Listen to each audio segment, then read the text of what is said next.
ఆదిత్యోర్కోరవిర్భానుర్భాస్కరశ్చ దివాకరః మార్తాండః సవితా హేళిస్తీక్ష్ణం శున్మిహిరో రవిః. ఆదిత్యోర్కోరవిర్భానుర్భాస్కరశ్చ దివాకరః మార్తాండః సవితా హేళిస్తీక్ష్ణం శున్మిహిరో రవిః. యః కర్తా జగతాం భర్తా సంహర్తా మహసాం నిధిః. ప్రణమామి తమాదిత్యం బహిరంతస్తమోపహం. భగవంతుడనేటువంటి వాడు లోపల వెలుపల అన్ని చోట్ల. ఒక పద్యం ఉంది, ఇందుగలడందులేడని సందేహము వలదు చక్రి సర్వోపగతుండు ఎందెందు వెతకి దూచినా అందందే గలడు దానవాగ్రని వింటే అని. అటువంటి భగవానుణ్ణి మనం ప్రార్థించి 2024 సెప్టెంబర్ నెల 1వ తారీఖు నుండి 30వ తారీఖు వరకు మేషరాశి నుండి మీనరాశి వరకు మాస ఫలితాలు చెప్పుకుందాం. ముందుగా మేషరాశి ఫలితాలు చెప్పుకుందాం. మేష వృశ్చికయోర్భౌమః. మేష వృశ్చిక రాశులకి కుజుడు అధిపతి. ఈ కుజుడు అశ్వని, భరణి, కృత్తిక. అశ్వని 4 పాదాలు, భరణి 4 పాదాలు, కృత్తిక 1 పాదం. ఈ 9 పాదాలు కలిసి మేషరాశి అయింది. ఈ మేషరాశికి అధిపతి కుజుడు.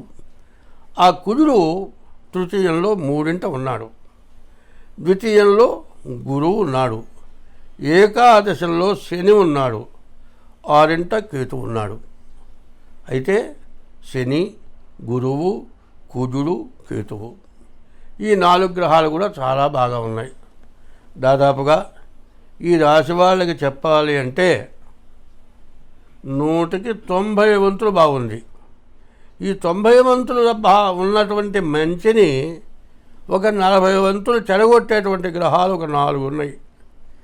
ఏమిటయా 4 గ్రహాలు? రాహు, తర్వాత బుధుడు, రవి, శుక్రుడు. ఈ 4 గ్రహాలు. రాహు 12ంట, తర్వాత బుధుడు 4ంట, రవి 5ంట, కేతువు 6ంట, శుక్రుడు 6ంట. ఈ గ్రహాలు ఈ విధంగా ఉండి వచ్చేటువంటి దాన్ని దక్కకుండా చేస్తున్నాయి. చేతికి వచ్చినా కూడా వాటిని అనవసరమైన ఖర్చులకి ఖర్చు పెట్టించడము, మనం చేతికి వచ్చిన డబ్బుని ఎవరికి ఇవ్వాలో వాళ్ళకి ఇవ్వకుండా ఇవ్వగినటువంటి వాళ్ళకి ఇవ్వటమో, ఏదో నష్టం జరిగేటువంటి పరిస్థితుల్లో చేసుకోవటమో జరగటానికి బాగా అవకాశం కనపడుతున్నది.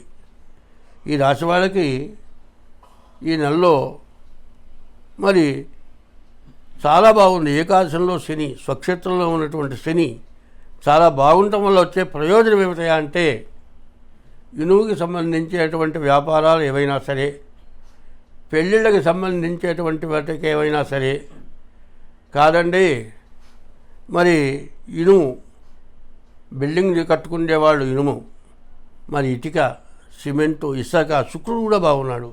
అందువల్ల ఇంటికి సంబంధించినవన్నీ కూడా బాగా లాభదాయకంగా ఉంటాయి. అదే కాకుండా శని బాగుండటం వల్ల వచ్చేది ఏమిటంటే చరాస్తులు, చరస్వభావం. ఏమిటంటే నీ కార్లు కావచ్చు, బస్సులు కావచ్చు, లారీలు కావచ్చు, హెలికాప్టర్లు కావచ్చు, విమానాలు కావచ్చు, ఆఖరి సైకిల్ కావచ్చు, ఏదైనా సరే ఇటువంటివి కొనుక్కోవాలి. ప్రతి వాళ్ళకి కోరిక ఏమిటి? పుట్టిన తర్వాత విద్య రావాలి, విద్య వచ్చిన తర్వాత ఉద్యోగం రావాలి, ఉద్యోగం వచ్చిన తర్వాత వివాహం కావాలి, వివాహం అయిన తర్వాత భార్య అనుకూలవతి కావాలి, ఉండటానికి ఇల్లు కావాలి, అన్నీ కావాల్సినవి. ఇందులో అక్కర్లేనిది ఏదీ లేదు.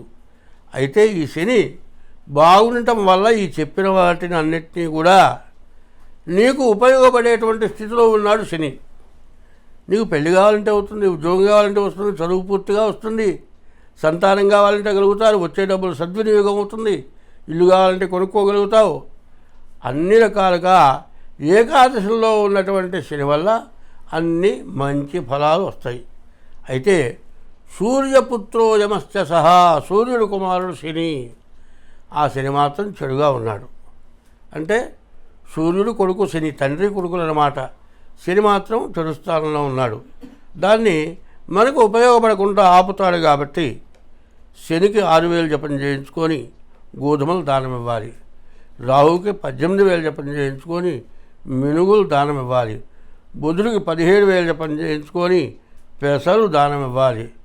మరి శుక్రుడికి 20,000 జపం చేయించుకొని అలచందలనగా బొబ్బర్లు అవి దానం ఇవ్వాలి.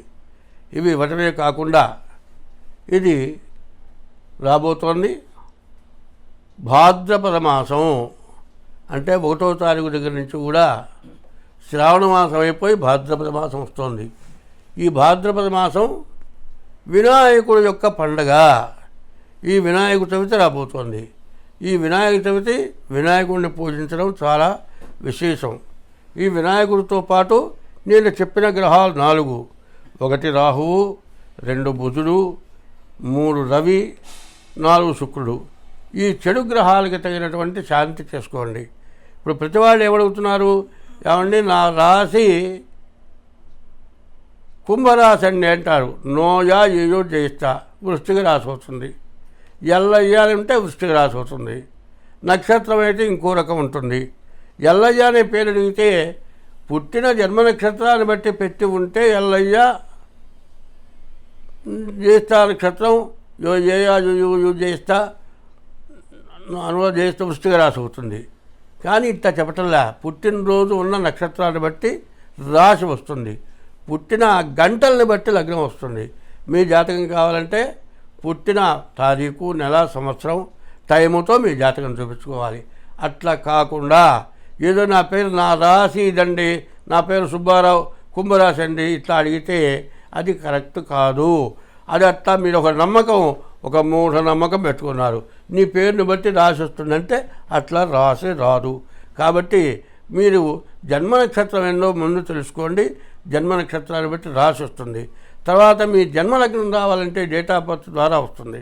అట్లా జాతకం చూపించుకోవాలి. అయితే ఈ సంవత్సరం ప్రతివాడికి కూడా సమస్యలు బాగా ఎక్కువగా ఉంటున్నాయి. కాబట్టి ప్రతివాడు కూడా మీకు ఏమాత్రం కష్టం కలిగినా కూడా వెంటనే మీ జాతకం చూపించుకోవడం చాలా అవసరం. కానీ ఏమిటంటే అంటే ఇప్పుడు వస్తున్నటువంటి విషవాయువుల వల్ల రకరకాలైన వ్యాధులు వస్తూ ఉన్నాయి. అందువల్ల మనం ఈ సంవత్సరాలు ఎప్పుడు కూడా జాగ్రత్తగా ఉండాల్సిన సంవత్సరాలు ఈ సంవత్సరాలు. కాబట్టి ఎవరైనా సరే మీకు కావాలంటే హస్త సాముద్రికం ద్వారా కానీ మీ డేట్ ఆఫ్ బర్త్ ద్వారా కానీ జాతకం చెప్పబడుతుంది. నేను చెప్పింది బాగా గుర్తుపెట్టుకోండి. ఈ సంవత్సరంలో ఈ మేషరాశికి శని, గురువు, తర్వాత కుజుడు, తర్వాత కేతువు ఈ 4 గ్రహాలు బాగున్నాయి. మిగతా 4 గ్రహాలు బాగాలేవు. అయితే ఉన్న గ్రహాల్లో శని, గురువు ధనాన్ని ఇచ్చేవాడు. శని ఐశ్వర్యాన్ని, శని ఈశ్వరుడు, ఆయన ఐశ్వర్యాన్ని ఇచ్చేవాడు. కేతువు మంచి జ్ఞానాన్ని ఇచ్చేవాడు. ఈ 4 గ్రహాలు విశేషమైన గ్రహాలు. బాగా ఇబ్బంది పెట్టేటువంటి గ్రహాలు రాహువు, కుజుడు, బుధుడు, కేతువు. ఈ 4 గ్రహాలు బాగా ఇబ్బంది పెట్టే గ్రహాలు. కాబట్టి బాగున్న దాన్ని మనం చక్కగా చూసుకోవాలి అనేటట్లయితే ముందు మీ జాతకం చూపించుకోవాలి. స్వస్తి.